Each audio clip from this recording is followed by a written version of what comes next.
앞에 창세기 24장 말씀에서 우리는 이삭이 그의 아내인 리브가를 얻는 말씀을 살펴보았습니다. 그리고 이 모든 길에서 하나님이 인도하여 주셨음을 또한 우리는 볼 수가 있었죠.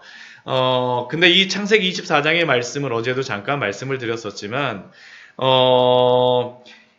아브라함의 시대가 끝나고 이삭의 시대가 시작이 됨을 우리에게 알려주고 있습니다. 아브라함의 종으로 출발하였던 그 종이 돌아올 때에는 그 주인을 이삭으로다 우리에게 설명을 하고요. 또한 리브가 같은 경우에는 사라의 장막에 들어갔다라고 말하는 것은 사라가 가졌던 그러한 족장의 아내로서의 그러한 모든 것을 리브가가 이어받았다라는 것이죠.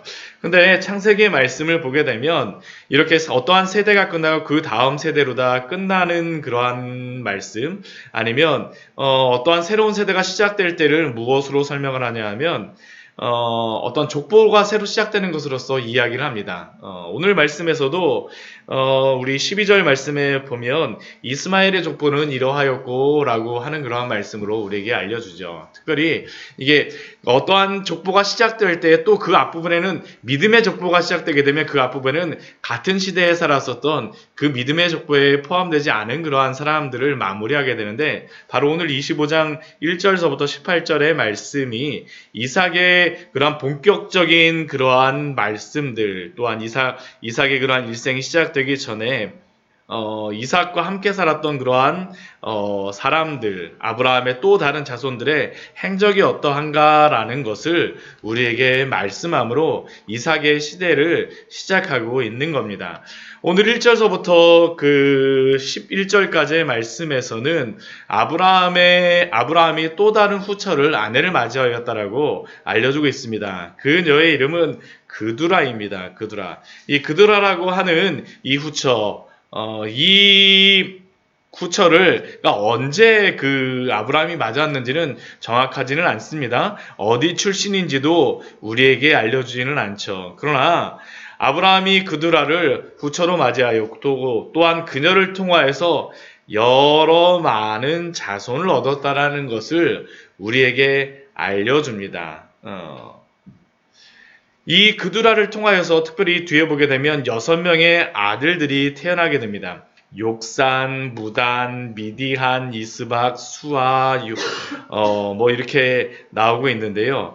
이러한 6명의 아들들을 통하여서 특별히 욕산 같은 경우에는 그의 자손이 누구인가를 우리에게 알려주죠. 스바와 드단을 낳았다라고 하고, 이 드단 같은 경우에는 아수르 족속과 르두시 족속과 르미 족속을 낳았다라고 말씀하고 있습니다. 또 미디안 같은 경우에는 에바와 에벨과 한옥과 아비다와 엘다와 같은 이러한 자손들을 낳았다라고 말씀합니다. 근데 이것을 우리에게 말씀하는 이유는 다른 것이 아닙니다. 아브라함이 낳은 그 후처를 통하여서도 한 민족들이 하나하나씩 서간다라는 것을 성경에서는 우리에게 말려주고자 하는 것입니다. 아브라함에게 주셨던 그러한 귀한 축복이 무엇입니까? 너의 그러한 자손들은 하늘의 별과 같이 바닷가의 모래와 같이 된다라고 말씀하셨었는데, 그두라를 통하여서도 태어난 그러한 자손들도 그렇게 큰 민족들이 이루어졌다라는 것이죠. 우리가 특별히 미디안과 같은 경우에는 성경에서 여러 번 나오는 그러한 사람들 아닙니까?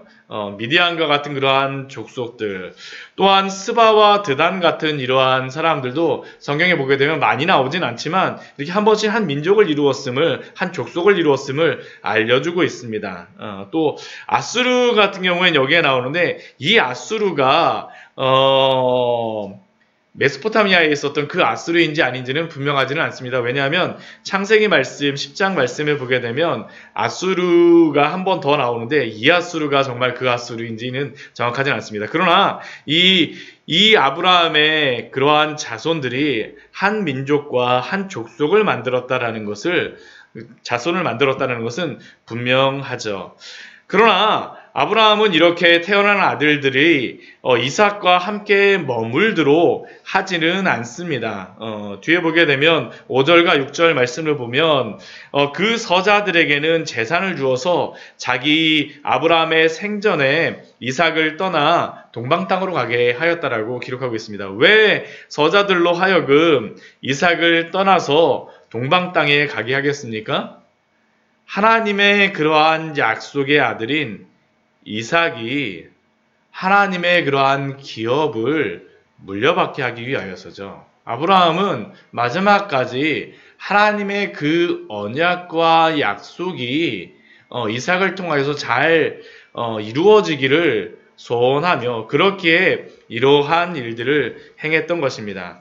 아브라함이 그리고 대부분의 재산은 누구에게 주냐 하면 이삭에게 주었다라고 5절 말씀에 보면 말씀하고 있습니다. 모든 소유를 이삭에게 주었고 서자들에게는 재산을 주어서 이렇게 독립할 수 있도록 만들어 준 것이죠. 또한 오늘 말씀을 보게 되면 이 그두라를 통하여서 태어난 이 아들들 뿐만 아니라 또 다른 아들의 그러한 삶에 대하여서도 그 족속에 대하여서도 우리에게 설명합니다. 우리 12절 이후의 말씀에 보게 되면 이스마엘 족속에 대하여서 우리에게 알려주고 있죠. 이스마엘 같은 경우에는 누구입니까? 이삭의 형이죠. 아브라함의 그 사라의 종이었던 애굽 여인 하가를 통하여서 태어난 자녀가 바로 이스마엘이었습니다. 그리고 이스마엘의 족보가 이러하다라고 12절 말씀에서 18절까지의 말씀에서 우리에게 알려주고 있죠. 근데 이 이스마엘 같은 경우에는 좀 특징적인 것이 있습니다. 그게 무엇이냐면 13절에서부터 15절까지의 이스마엘에게 태어난 아들들을 몇 명으로서 기술하고 있냐면 12명으로서 우리에게 알려주고 있습니다. 왜 12명으로서 이렇게 알려주겠습니까? 이스라엘 백성들도 12족속인 것과 같이 이스마엘의 그러한 아들들도 12지도자들, 12족속이 됨으로 말미암아 이스마엘도 하나님의 그러한 약속을 따라서 축복을 받았다라는 것을 우리에게 알려줍니다. 우리 이스마엘 같은 경우에는 우리 21장 말씀을 보게 되면 하나님께서 이스마엘 같은 경우에는 그 아브라함 그 동일한 그러한 약속을 줍니다. 큰 민족을 이루게 하겠다라는 그러한 약속을 주죠. 21장 18절 말씀에 보면 그 말씀이 나와 있었죠. 21장 18절 말씀을 보게 되면 하갈과 이스마엘이 아브라함으로부터 떠나 있을 때 물이 없어서 고생하고 있을 때 그러한 약속을 주십니다. 일어나 아이를 일으켜 내 손으로 붙들라. 그가 큰 민족을 이루게 하리라 하시니라. 그리고 그 말씀을 따라 어떻게 된 겁니까? 이스마엘도 12지도자들의 아버지가 되었다라는 것이죠. 결국 그러니까 오늘 창세기 25장의 그러한 말씀을 통하여서 여러 아브라함의 아들들, 후손들도 어떻게 됐다는 겁니까? 아브라함의 약속과 같이 민족들을 이루고 또한 축복들을 받았다라고 우리에게 알려주고 있습니다. 그리고 그 가운데에 또한 한 사람, 그 이제 25장 16절 말씀을 보게 되면 17절 말씀 보면 이스마엘이 137세에 기운이 다하여 죽어서 자기 백성에게로 돌아갔다라고 말씀하고 있죠.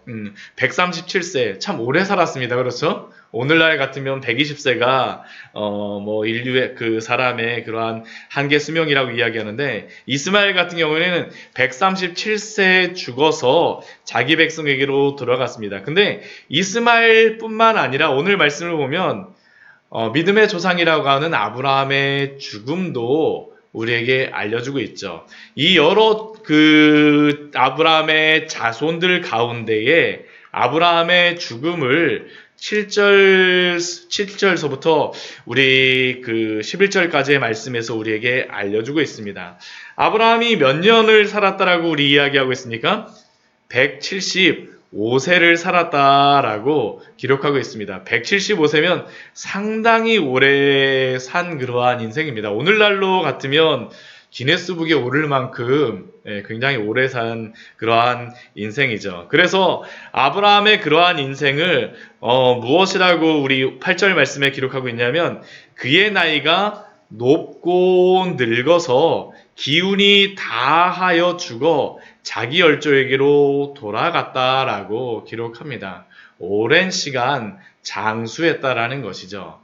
그것뿐만 아니라 아브라함의 그러한 삶은 또 어떠한 삶으로다 우리에게 묘사하냐면 9절 말씀을 보게 되면 이삭과 이스마엘이 어떻게 합니까? 아브라함의 장례를 함께 와서 치릅니다. 그렇죠. 이스마엘을 그렇게 탁 내보내게 되면 아브라함의 그러한 장례를 할 때 상처를 받았어요. 안 올 만도 한데 이스마엘이 이렇게 와서 같이 장례를 치렀다라는 것은 아브라함이 존경을 받았다라는 것이죠. 그 가정 안에 그래도 아브라함이 존경을 받고 그 죽음이 축복됐다라는 것을 알려주고 있습니다. 그런데 이 아브라함의 죽음, 아브라함의 그러한 삶을 마무리하는 것이 단순히 오래 살고 그의 가족이 여러 가족이 함께 와서 이렇게 장례를 치러서 복된 것만을 말하는 것은 아닙니다. 오늘 8절 말씀을 아까 잠깐도 읽었었지만 아브라함의 죽음에 대하여서 조금 더 다른 사람하고는 다르게 묘사를 하고 있습니다. 나이가 높고 늙어서 기운이 다하여 죽어. 이스마엘 같은 경우에는 아까 어떻게 기록하고 있습니까? 기운이 다하여 죽었다라고만 이야기하는데 아브라함 같은 경우는 그 앞에 보게 되면 나이가 높고 늙었다라는 것을 더 덧붙이고 있죠. 이게 기운이 닿아서 죽었다라는 게 보통 그냥 죽었다는 그러한 단어를 두 개를 붙여 쓴 겁니다. 근데 이 앞에 나와 있는 나이가 높고 늙어서라는 것은 아브라함에게만 특징적으로 붙여준 그러한 의미가 있습니다. 왜 이렇게 특별하게 아브라함의 죽음은 나이가 높고 늙었다라고 성경에서 기술하고 있을까요? 이게 쓰여진 단어를 보면 특징이 있습니다. 이 나이가 높다라는 것은 우리가 생각하면 나이가 참 많다라는 그러한 의미로서 생각을 할 수 있을 텐데 이게 높다라는 단어가 아닙니다. 이 단어가 어떤 단어냐면 토부라는 단어예요. 토부. 우리 토부라는 그러한 혹시 뭐 이렇게 간판 같은 거 보시게 되면 가끔씩 이렇게 보시게 되죠. 제가 가끔씩 가는 그러한 기독교 서점도 토부 기독교 서점인데 이 토부라는 단어가 어떤 의미냐면 선하다, 좋다라는 그러한 의미입니다. 그러니까 아브라함이 죽었는데 그의 죽음이 어떤 때에 죽은 것입니까? 가장 선하고 가장 좋을 때에 가장 덕스러울 때에 죽었다라는 것이죠. 아브라함의 그러한 인생은 하나님이 보시기에도 가장 선한 그러한 인생을 살았다라는 게 바로 아브라함의 인생을 향한 그러한 마지막의 그러한 설명이었습니다. 그리고 또 늙었다라는 그러한 단어도 이게 어떠한 단어냐 하면 그냥 나이가 많다라는 그러한 의미가 아닙니다. 이게 뭐냐면 배부르다, 만족하다라는 그러한 의미예요. 그러니까 아브라함의 인생이 또 어떻다라는 겁니까? 만족한 인생을 살았다는 것이죠. 단순히 175세를 살아서 오래 살아서 복되다라는 게 아니라 아브라함의 인생을 어떻다라는 것입니까? 하나님이 보시기에도 선하고 좋고 만족한 인생을 살았다라는 것이 바로 성경이 아브라함의 인생을 향하여서 우리에게 설명하는 그러한 죽음입니다. 이게 참 복된 죽음 아닙니까? 우리는 보통 장수하고 오래 사는 것이 복받고 좋다라고 이야기하는데 이 하나님이 너는 복이 될지라라고 축복하셨던 그 아브라함의 삶은 단순히 오래 살고 장수하여서가 아니라 하나님 안에서 선하고 또한 만족한 삶이었다라는 것이죠. 우리의 인생이 이래야 되지 않겠습니까? 오래 사는 것이 아니라 오늘 하루 잘 먹어서 잘 지내서가 아니라 하나님 안에서 선하게 또한 하나님 안에서 만족하고 지내는 것이 오늘 하루를 살아도 그게 복된 삶 아니겠습니까? 그것이 하나님 안에서 즐거운 삶이죠. 단순히 오래 사시겠습니까? 그리스도 안에서 선하고 만족한 삶을 사시는 우리 귀한 성도님 되시기를 축원합니다. 또한 그 아브라함은 어디에 장사되냐 하면 막벨라굴에 장사됩니다. 막벨라굴. 제가 여러 번 말씀드렸지만 이 막벨라굴은 어디에 있는 곳입니까? 헤브론에 있는 곳이죠. 헤브론. 그리고 이 헤브론의 그 굴, 이곳에 장사되었다라는 것을 무엇으로서 우리 그 8절 말씀에 또한 이야기하냐면 기운이 다하여 죽어 자기의 열조에게로 돌아갔다라고 이야기하죠. 자기 열조에게로 돌아갔다. 우리가 이게 자기 열조에게로 그 성경에 보게 되면 죽었다라는 것을 왕의 죽음에 이제 보게 되면 자기 열조에게로 돌아갔다라고 얘기하는데 이게 자기 열조에게로 돌아갔다라는 것은 이스라엘 사람들의 매장 문화와 관련되고 있습니다. 제가 몇 번 말씀드렸지만 이스라엘 사람들의 무덤에 가보게 되면 이게 두 부분으로 나눠져 있어요. 안쪽에는 그 굴 같은 게 또 하나가 있고요. 굴에다 장사하는데 굴이 하나가 더 있고 또 앞부분에는 이렇게 누워 있을 수 있는 곳이 있습니다. 그 누워 있을 수 있는 곳에 어떻게 하냐면 사람이 일단 죽게 되면 그곳에 그 뼈가 남을 때까지 모든 시체가 썩을 때까지 거기에 이렇게 뉘어 놓습니다. 그러면 다 썩고 뼈만 남게 되면 어떻게 합니까? 그 뼈를 가져다가 그 안에 있는 굴 같은 데다가 다 넣는 거예요. 그러면 그 안에 있는 것이 무엇이 이전에 있었던 것이 무엇이겠습니까? 자기 열조에 뼈들이 있는 거예요. 그래서 자기 열조에게로 돌아갔다는 의미 무엇이냐면 이전에 자기의 조상들에게 죽어있는 그곳으로 함께 갔다라는 것입니다. 그러면 여기 자기 열조라고 되어 있지만 실제로 아브라함이 이 장사되는 이곳에는 누가 있는 겁니까? 사라가 있는 것이죠. 사라와 함께 아브라함이 그곳에 장사됐다라는 겁니다. 그런데 이 이후에는 아브라함이 장사된 곳, 이곳에 누가 가서 장사가 될까요?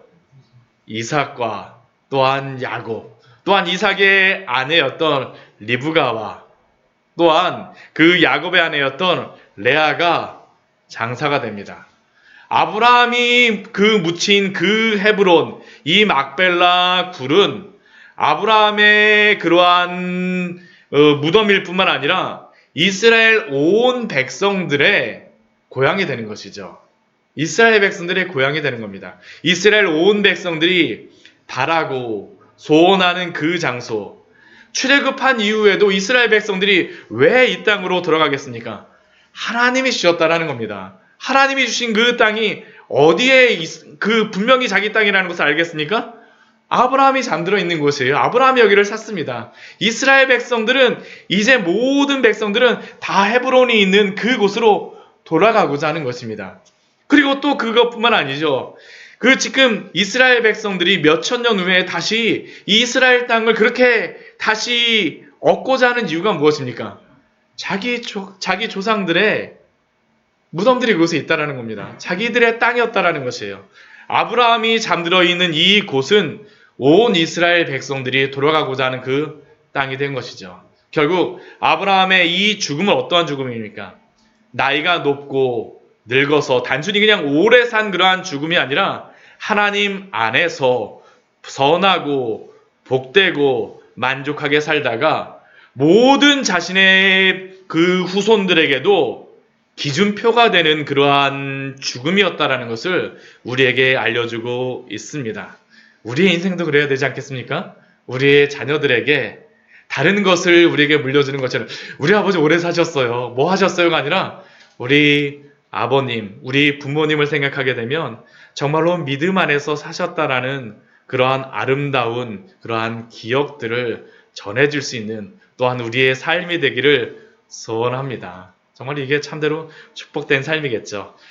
같이 기도하도록 하겠습니다.